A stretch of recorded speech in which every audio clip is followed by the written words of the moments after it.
If you love cakes but want something guilt-free and loaded with goodness, this one's for you.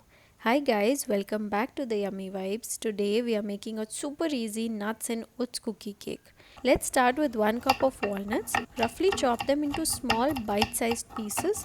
They will add a nice crunch to every slice. Now we are adding a mix of seeds and dried berries.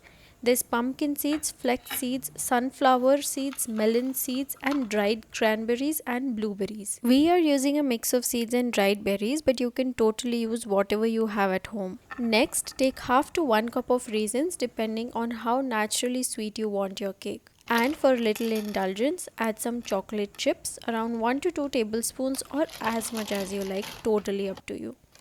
Now take a whole packet of oats cookies. These are going to be the base of our cake.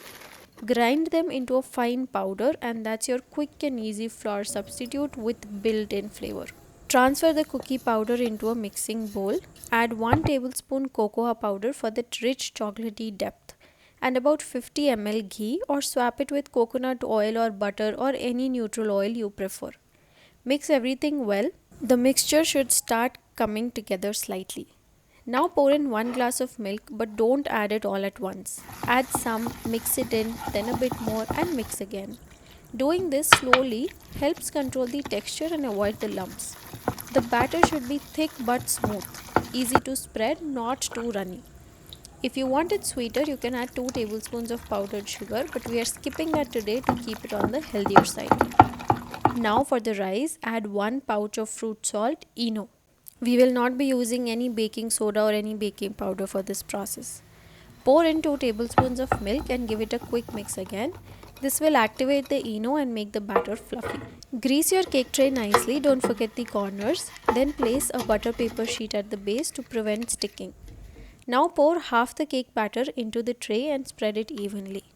On the top, sprinkle some choco chips, raisins and the seeds and berry mix, plus some of those chopped walnuts. This layer will add loads of texture inside. Pour in the rest of the batter, spread it out evenly and give the tray a gentle tap. This helps everything settle nicely. Finish with more toppings on top: chocolate chips, raisins, seeds, berries and walnuts, so that every bite looks and tastes rich and festive. Bake this in a preheated oven at 180 degrees for 40 to 45 minutes. Check this with a skewer, it should come out clean. And here it is. Just look at that beautiful golden top. Gently run a knife around the corners and the edges to loosen it up. Flip the tray upside down to unmold the cake. It comes out clean thanks to that butter paper. Peel off the paper and flip the cake again so the top faces up. Looks bakery style already, right? Now cut out a slice. You will see it's soft, rich, with crunchy nuts and chewy berries in every bite. If you enjoyed this cake, give it a like, share it with someone who loves healthy eating, and don't forget to subscribe for more easy and nourishing recipes.